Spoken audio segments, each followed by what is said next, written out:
تقریباً 90% لوگ بلکہ 95% لوگ غلط وضو بنا رہے ہیں۔ آج ایک مسئلہ ذہن میں رکھ لیجئے گا، ایک تو ہوتا ہے وضو اور ایک ہوتا ہے اچھا وضو۔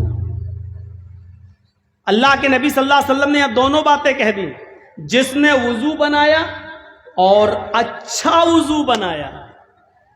وضو کہہ دینا کافی تھا، لیکن اچھا وضو یہ کیا ہے؟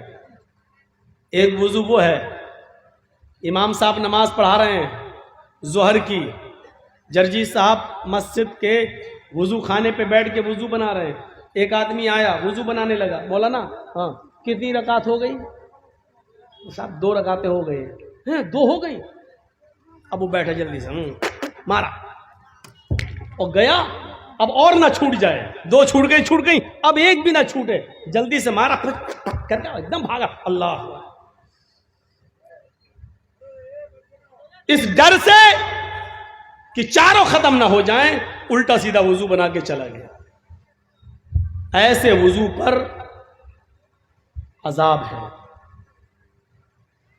اچھا وضو کیا ہوتا ہے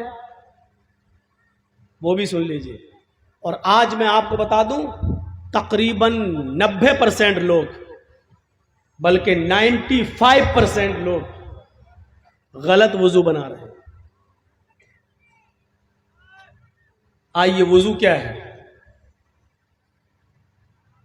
داہنے ہاتھ پر پانی لیجئے، ایک چلو ایسے لوٹا الٹا، اور اس سے پھر آپ اپنے ہاتھوں کو 3 بار دھوئیں گے، اور داہنے ہاتھ کی انگلی کو بائیں ہاتھ کی انگلی میں ایسے ڈالیں گے، پھر یہ ابھی 1 بار ہو گیا، پھر دوبارہ پانی لیجئے، پھر اس کو ایسے ملیے، اور پھر دائیں ہاتھ کی انگلی کو بائیں ہاتھ کے اندر اور بائیں ہاتھ کی انگلیوں کو دائیں ہاتھ کی انگلیوں کے اندر ڈال کے خلال کی، یہ 3 بار۔ اب کیا کرنا ہے؟ پھر ایک چلو پانی لیجئے، آدھا منہ میں اور آدھا ناک میں، اور ناک میں خوب چڑھانا ہے، آدھا منہ میں۔ شروع میں بھی عادت ڈالو گے تو پورا اندر چلا جائے گا منہ میں، لیکن 2-4 دن کرو گے تو عادت بن جائے گی، کریے۔ آدھا منہ میں اور آدھا ناک میں چڑھائیے۔ اب داہنے ہاتھ کی انگلی سے دانت کو رگڑیے، اور بائیں ہاتھ کی اس انگوٹھے اور اس انگلی کو ناک میں ڈالیے ایسے، پھر انگوٹھے سے یہ نتھنا دبائیے اور ناک جھاڑیے ایسے، میں زور سے نہیں کروں گا نہیں تو یہی نکل جائے گی، ایسے۔ پھر اس انگلی سے یہ پکڑیے، پھر اس کو جھاڑیے، پھر دونوں سے ایسے کر کے ناک کو جھاڑیے، یہ پہلی بار۔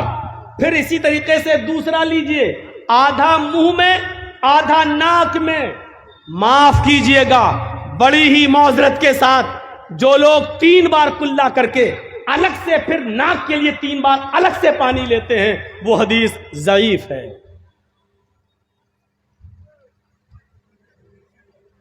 ایک ہی چلو پانی میں آدھا منہ میں لینا ہے اور آدھا ناک میں لینا ہے، اور ناک میں خوب تیز چڑھانا ہے، لیکن روزے کی حالت میں تیز نہیں چڑھانا ہے۔ اگر رمضان کا مہینہ ہو یا آپ روزے سے ہو تو بس ایسے، بس زیادہ تیز نہیں تو حلق میں چلا جائے گا، لیکن روزے سے نہیں ہو تو آپ کو خوب چڑھانا ہے، ایسے ایسے کرنا۔ یہ اچھی طریقے سے وضو میں یہ شامل ہے۔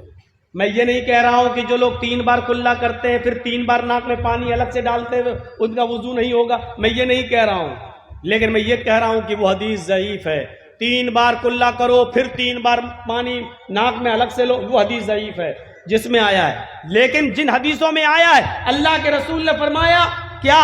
وَاسْتَنْشَقَ وَاسْتَنْسَرَ، وہ ایک ہی جملہ ہے، آپ نے 3 بار کلا کی اور ناک میں پانی ڈالا، یہ نہیں کہا کلا کی پھر الگ سے پانی لیا، یہ نہیں۔ بخاری اور مسلم کی حدیثوں میں ہے آپ نے 3 بار کلا کیا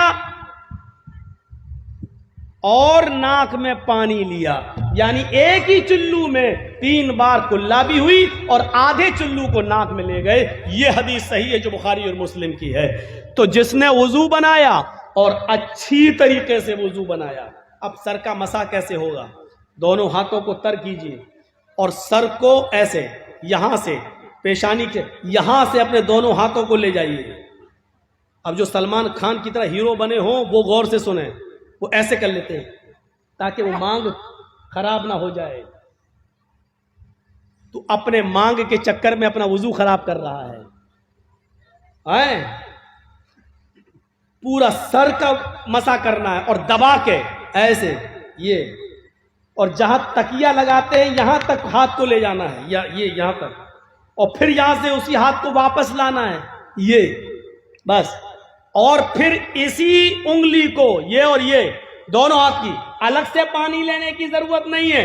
انہی دونوں انگلیوں کو اپنے کانوں میں ڈالیں اور اسی طریقے سے کان کے اندر اس کو گھمائیں. کان کے اندر راستہ خود بنا ہوا ہے. جب آپ انگلی سے ایسے ایسے کرو گے تو آپ کی انگلیاں کان کا راستہ اپنے آپ تلاش کر لیں گی. اور اس طریقے سے یہاں آئیے اور ان دونوں انگوٹھے یہ اس کو لا کر آپ کو یہ کرنا ہے. یہ ہے کان کا سر کا مسح. سر کے مسے کے لیے الگ سے پانی لینے کی جو روایت ہے وہ ضعیف ہے. ایک ہی ہاتھ کے پانی سے سر کا بھی مسح کرنا ہے اور کان میں انگلی بھی ڈالنا ہے. چاہے سر کا مسح کرنے کے بعد انگلی میں پانی رہے یا نہ رہے, لیکن انہی انگلیوں کو کانوں میں ڈال کر آپ کو کان کا مسح کرنا ہے اور دونوں انگوٹھے سے کان کے اوپر حصے پر آپ کو گھمانا ہے. یہ اچھے وضو میں شامل ہے. ما منکم من احد یتوضؤ. ہو گئی آپ کی تقریر کامیاب. اس کے بعد میں ایک بھی لفظ نہ بولوں پھر بھی جلسہ کامیاب اگر آپ نے اس پر عمل کر لیا تو. میں نے اسی لیے کہا کہ 95% لوگ غلط وضو بناتے ہیں. جب وضو صحیح نہیں ہوگا تو معاف کیجئے گا نماز بھی صحیح نہیں ہوگی. اور کل سے اب ہم دیکھیں گے کہ کتنے لوگ اب ایسا ابھی یہاں سے جانے کے بعد تو بھول جائیں گے, یاد ہی نہیں رہے گا. ہم جلسہ سننے آتے ہیں کچھ سیکھنے کے لیے اور وہ سیکھنا ہی نہیں چاہتے. پوری تقریر میں کچھ مت سیکھیے, بس آپ اپنا پہلا وضو صحیح بنا لیجئے. بس کل سے جب آپ وضو بنائیں تو صحیح سے وضو بنائیں. تو ما منکم من احد یتوضؤ فیحسن الوضوء. تم لوگوں میں سے جس نے وضو بنایا اور اچھا وضو بنایا اور وضو بنانے کے بعد جس نے یہ دعا پڑھ لی, ثم قال, جس نے یہ دعا پڑھ لی. کون سی دعا؟ اشہد ان لا الہ الا اللہ واشہد ان محمدا عبدہ ورسولہ. بس وضو کے بعد کی اتنی ہی دعا ہے. مسلم شریف کی حدیث کے اندر اتنی ہی دعا ہے. اور لمبی دعا بھی ہے, میں منع نہیں کر رہا ہوں. اس کے بعد بھی الفاظ ہیں اللہم اجعلنی من التوابین واجعلنی من المتطہرین. میں منع نہیں کر رہا ہوں. حسن روایت کے ساتھ امام ترمذی نے اس کو سنن ترمذی کے اندر بیان کیا ہے, اپنی ترمذی کے اندر نقل کیا. وہ حدیث صحیح ہے, میں منع نہیں کر رہا ہوں.